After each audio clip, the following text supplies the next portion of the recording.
ஜனனி ஜன்ம சௌக்கியானாம் வர்தனை குல சம்பதாம் பதவி பூர்வ புண்ணியானாம் லிக்கியதே ஜென்ம பத்திரிகா. உலகெங்கும் வாழக்கூடிய நெக்ஸ்ட் ஜென் நேயர்கள் அனைவருக்கும் இனிய வணக்கம்.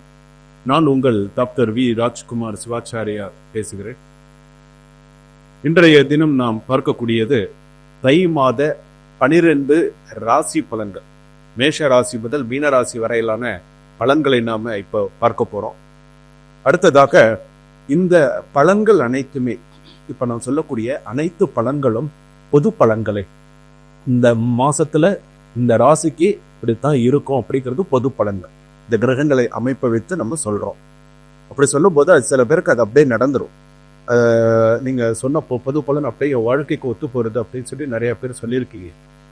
அது போல இருக்கக்கூடிய நாள்ல உங்களுடைய சுய ஜாதகப்படி சில பலன்கள் மாறும். உங்களுடைய சுய ஜாதகம் என்னை பிறக்கும் பொழுது குரு பகவான் எந்த இடத்துல இருக்கார், சனி பகவான் எந்த இடத்துல இருக்கார், சுக்கிர பகவான் எங்க இருக்கார், ராகுக்கு இது எந்தெந்த ஸ்தானத்துல இருக்கு, இதை வச்சுதான் உங்களுடைய இந்த பலன்கள் அப்படிங்கிறது மாறும். அப்ப இந்த பலன்கள் மாறும்போது சில விஷயங்கள் மாறும். அதற்கு பாத்தீங்க அப்படின்னு சொன்னா உங்களுடைய சுய ஜாதகத்தை அனுப்பி தந்து சிறிய கட்டணத்துடன் உங்களுடைய ஜாதகத்துல இப்ப நேரம் எப்படி இருக்கு, இந்த 2020 எப்படி இருக்கு, என்ன பரிகாரங்கள் நீங்க செய்துக்கலாம், என்ன ஸ்லோகங்கள் நீங்க சொல்லலாம் அப்படிங்கிறத நீங்க தெரிஞ்சுக்கலாம். அது அப்படி நீங்க ஃபுல்லா நீங்க தெரிஞ்சுக்கலாம் உங்களுடைய சுய ஜாதகத்தை. அடுத்ததாக பாத்தீங்க அப்படின்னா இந்த தை மாசத்துல என்னென்ன சிறப்புகள் நமக்கு இருக்கு. தை மாசம்னாலே பிறந்தால் தை பிறந்தால் வழி பிறக்கும் அப்படின்னு சொல்லுவாங்க. எல்லாருக்குமே அது ஒரு நம்பிக்கை. நம்ம மார்கழி மாசம் வரைக்கும் பாத்தீங்க அப்படின்னு சொன்னா தட்சிணாயன புண்ணிய காலம். தை மாசத்துல இருந்து பாத்தீங்கன்னா உத்தராயண புண்ணிய காலம் ஆரம்பிச்சது. அப்ப அது உத்தராயண புண்ணிய காலம் வரும்போது மக்களுக்கு ஒரு சந்தோஷம். தை பிறந்தா நமக்கு ஏதாவது வழி பிறக்கும், ஒரு கல்யாணம் நடக்கும், ஏதாவது ஒரு நல்ல விஷயங்கள் நமக்கு நடக்கும், ஒரு வேண்டுதல் நிறைவேற்றுவாங்க, ஏதாவது ஒரு நல்ல விஷயங்கள் அந்த தை மாசத்துலேருந்து அவங்களுக்கு கிடைக்கும் அப்படிங்கிறது ஒரு ஏழு. அடுத்ததாக இந்த தை மாசம் அப்படிங்கிறது பாத்தீங்கன்னா சூரிய பகவான் மகர ராசிக்கு பிரவேசிக்கிறது மகர சங்கராந்தி அப்படின்னு சொல்லுவாங்க. மகர சங்கராந்தி அப்படின்னு சொல்லுவாங்க. ரொம்ப விசேஷமான ஒரு மாதம். தை மாதம் மட்டும் பாத்தீங்கன்னா உங்களுக்கு ரொம்ப முக்கியமான ஒரு மாதமாக தை மாசத்துல மக்கள். ஏன்னு கேட்டா தை மாசத்துல பாத்தீங்கன்னா தை கிருத்திகை என்று சொல்லக்கூடிய முருகப்பெருமானுக்கு அதி உன்னதமான ஒரு நாளாக கருகிடக்கு தை கிருத்திகை. அதுக்கு அடுத்ததாக தை பூசம் மிக விசேஷமானது. அதாவது தை மாதத்துல வரக்கூடிய பௌர்ணமியும் பூச நட்சத்திரமும் பொன்னா வரக்கூடியது தான் தைப்பூசம் என்று சொல்லக்கூடியது. இந்த தைப்பூசம் மிக விசேஷமானது. அடுத்ததாக ஆருத்ரா தரிசனம் என்று சொல்லக்கூடிய நடராஜ போத்தி சிவகாம் எம்பிகாசன் நடராஜமூர்த்தி ஆனந்த காத்தவர் ஆடிய நடராஜமூர்த்திக்கு மிக உகந்த நாளாக கருதப்படுவார். இந்த தை மாதம் அப்படின்னு சொல்லும்போது அடுத்ததாக பெண்கள் என்ன பண்ணுவாங்க அப்படின்னு சொன்னா முதல் வெள்ளிக்கிழமை 3வது வெள்ளிக்கிழமை அந்த மாதிரி வரக்கூடிய நாள்ல அம்பாளுக்கு குங்கும அர்ச்சனை பண்றது அப்படிங்கிறது விசேஷம். நீங்க ஒரு கோவிலுக்கு போறீங்க அப்படின்னு சொன்னா குங்கும அர்ச்சனை பண்ணல அம்பாள். அது லலிதா சஹஸ்ரநாம அர்ச்சனையா இருக்கலாம், இல்ல அஷ்டோத்தரமா இருக்கலாம், எப்படி ஒன்னாலும் இருப்பா.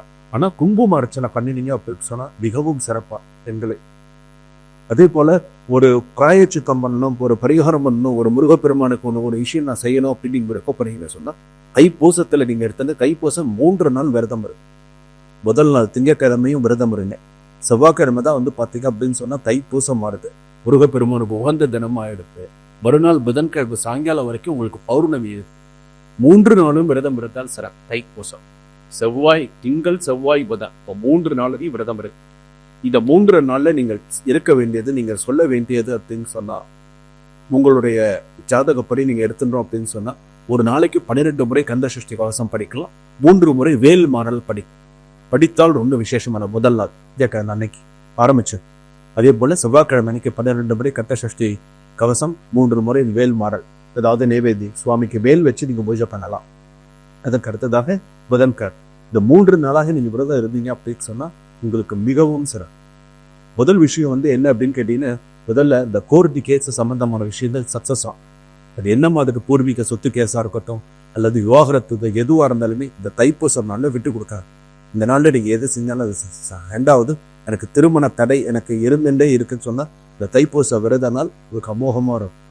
3வது மிக சிறப்பான புத்திரபாகியத்தை தரக்கூடிய இந்த சுப்பிரமணியன் சுவாமி புத்திரபாகியம் எல்லாரும் இந்த தைப்பூசத்துல இந்த 3 நாள் விரதமானது உங்களுக்கு ரொம்ப சக்சஸ் கொடுக்கக்கூடியதாக இருக்கும். ஸோ இந்த விரத முறை அப்படிங்கிறது அந்த பூச நட்சத்திரம்னு ஒரு பேர், அந்த பூச நட்சத்திரம் ஆரம்பத்திலேருந்து அந்த பூச நட்சத்திரம் முடியும் வரை விரதமாவது இருக்கும். குறைந்தபட்ச விரதமாவது இருந்தால்தான் அதற்கான சிறப்புகள் அப்படிங்கிறது இருக்கு. அதே போல பிப்ரவரி மாதம் 4ஆம் தேதி குரு வக்ர நிவர்த்தி ஆகிறார். குரு வக்ர நிவர்த்தி அப்படின்னு சொன்னது 12 ராசிகளுக்கும் சில பலன்கள்லாம் வா. அதே போல இந்த தை மாதம் அப்படிங்கிறது மிக மிக மிக அதி உன்னதமான மாதமாக அமைகிறது. நிச்சயமாக உங்களுடைய குலதெய்வ கோயிலுக்கு போயிட்டு வந்தா இரட்டிப்பு சுபகாரியங்கள் உங்களை தேடி வரும். 2 விதமான விஷயங்கள் உங்களுக்கு தை மாசத்துக்கு போன குலதெய்வ கோயிலுக்கு போயிட்டு வந்தா அதே வர தை மாசத்துக்குள்ள 2 விதமான விசேஷங்கள் உங்க குடும்பத்துல சுப விசேஷம்.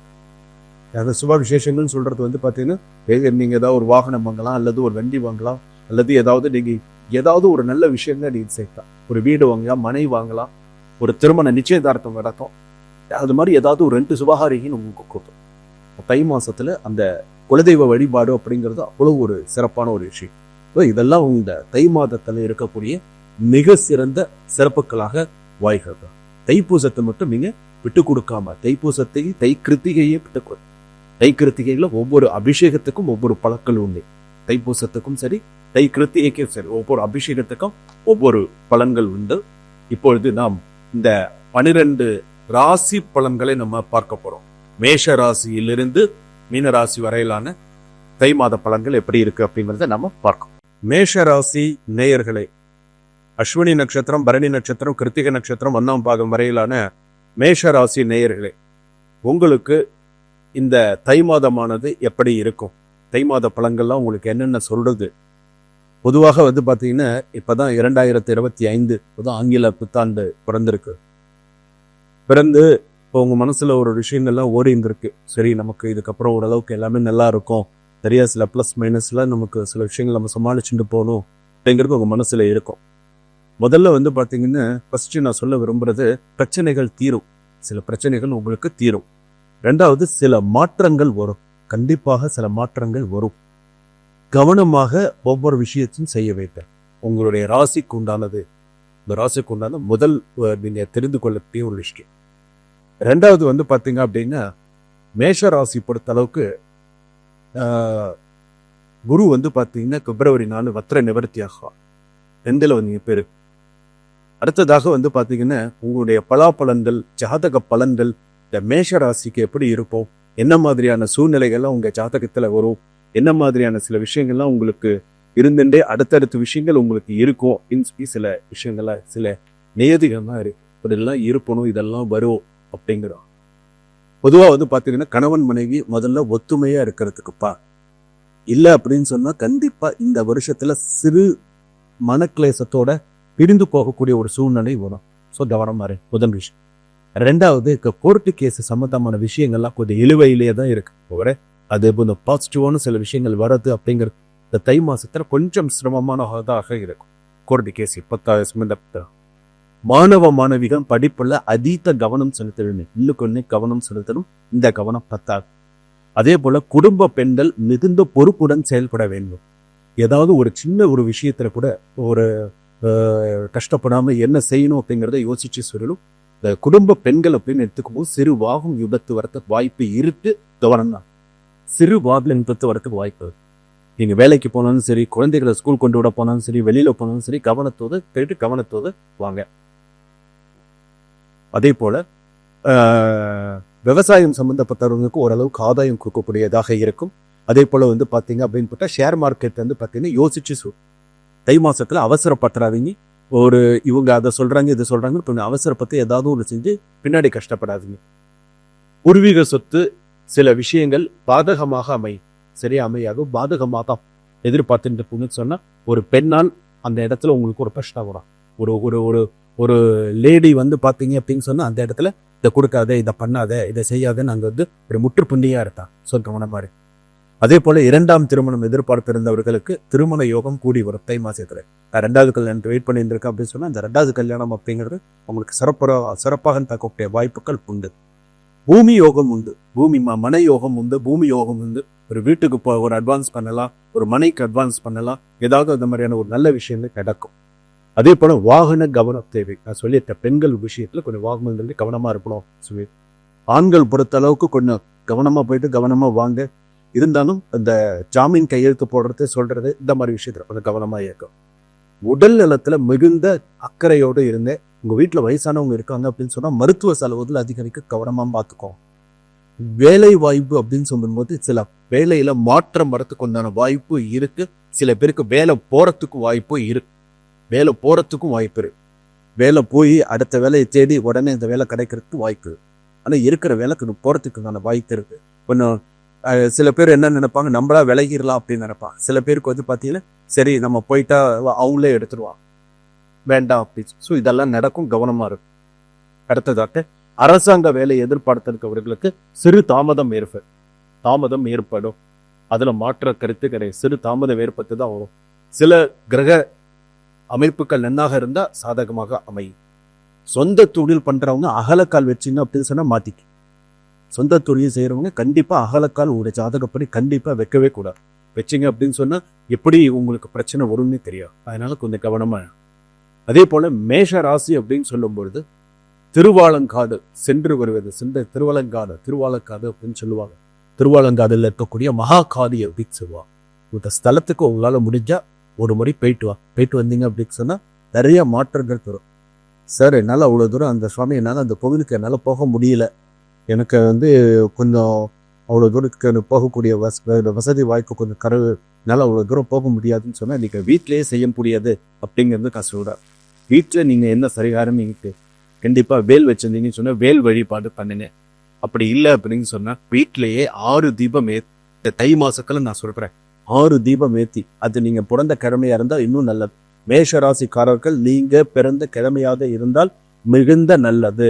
நீங்க செவ்வாய்க்கிழமை பிறந்திருக்கலாம், திங்கட்கிழமை பிறந்திருக்கலாம், வியாழக்கிழமை, எந்த கிழமையா இருந்தாலும் சரி இந்த செவ்வாய்க்கிழமையை கணக்கு எடுத்துக்கோங்க. இந்த செவ்வாய்க்கிழமையோ அந்த புதன்கிழமையோ நீங்க கணக்கு எடுத்துன்னா 6 தீபம் ஏத்தி ஓம் சௌம் நமஹா அப்படிங்கிறது வந்து பாத்தீங்கன்னா மூலமந்திரம். ஒரு சுப்பிரமணிய சுவாமி மனசுல பிரார்த்தனை பண்ணி ஓம் சௌம் உங்களால 108 முறை உங்களால எவ்வளவு சொல்ல முடியுமோ அவ்வளவு நீங்க சொன்னீங்க அப்படின்னு சொன்னா சிறப்பாக உங்க ஜாதகப்படி நீங்க இறக்க முடியும். சரிங்களா? ஒரு சில விஷயங்களை உங்க ஜாதகப்படி சுய ஜாதகப்படி சில விஷயங்கள் நான் சொல்லியிருக்கிறது எல்லாமே பொது பழக்கு. உங்க சுய ஜாதகப்படி சில விஷயங்கள் பாரு, அதற்கேற்ற அப்பொழுது உங்களுடைய ஜாதகத்தை அதைக்கு தத்து நீங்க அதை சரியா பார்த்து. சரிங்களா? சுபா.